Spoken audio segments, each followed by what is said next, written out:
Good morning, it's Dr. James. Hey, I hope you're off to a fabulous start today. I'm so grateful to lay eyes on you. Thank you for showing up. Thank you for your time and thank you for your energy. And I have a quick question for you. What are you feeling more about these days when it comes to happiness? Are you thinking, oh my gosh, if I have to see another book on happiness, I am going to be like, enough of the happiness already? Or you're like, man, I am open to more happiness and I want to read more and research more about happiness. Well, today I may push your buttons a little bit. I love happiness, and in fact, I looked at the last 3 years. I think we've done like 10 videos on happiness, and I love the research behind it. But I'm fascinated these days because I've been looking at Amazon in particular and trying to see what's happening in the future when it comes to happiness. They're saying that like 3,000 new books are going to come out this year in happiness alone. So, man, it's something we're looking for. But here's what I want to talk about today. I want to talk about the next evolution of happiness. I like to sometimes now say to myself as I'm digging into this, happiness is maybe the junior varsity approach, where joy is the varsity approach. Joy, oh my goodness, wait till you hear what I'm going to share with you. I was digging into the etymology of the word happiness. And it's interesting because the Greeks were using happiness thousands of years ago, and they said that the word they used was Maikiros. And Maikiros, I'm like, that makes me happy because I have no idea if I'm pronouncing it right. They said it was the freedom that comes with being rich. It's when you have the conditions of opulence that allow you to be free of the fear of not having enough to eat, free of the fear of not having a nice place to live. You were basically set, and your happiness was because the conditions in your life, the material wealth, is what gave you happiness. Now, a lot of people these days, and I'm one of those people, my goodness, we knew all along that when we read about happiness and we're reading more and more about the research of happiness, we're going, wow, it's not about conditions, it's not about stuff. And if we would actually dig more into what the Greeks were understanding about happiness, they believed that happiness was really kind of, how should we say, the beginner's approach to a great life. They believed that joy was the deeper essence of what it meant to be fully alive.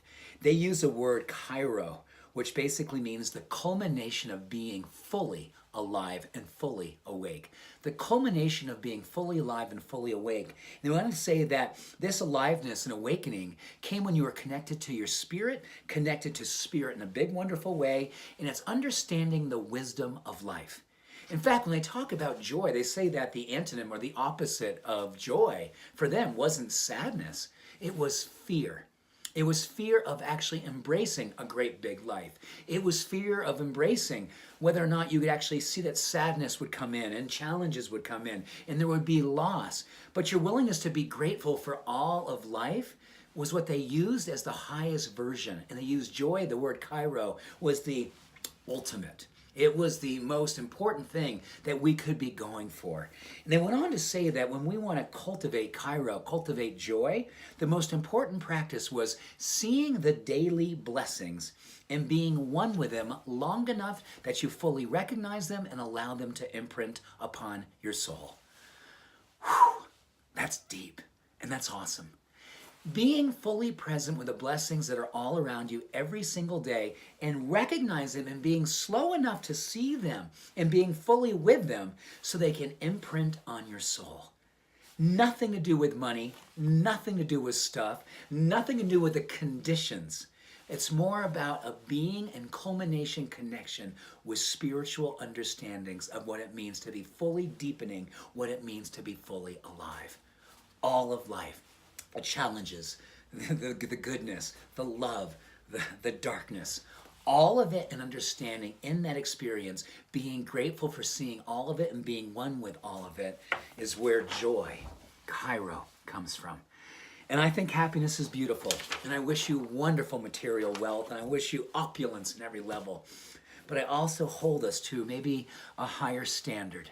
And what we may be shooting for more and more these days is the daily blessing of being connected to spirit, the universal awesomeness that is here every single moment of our life if we're willing to go slow enough to see it, to feel it, to be with it. So with that, here's to kairo, and here's to a splash of my kairos to go along with that, and the practice of gratitude to make sure we see it. Much love, many blessings. Have an awesome day. Bye for now.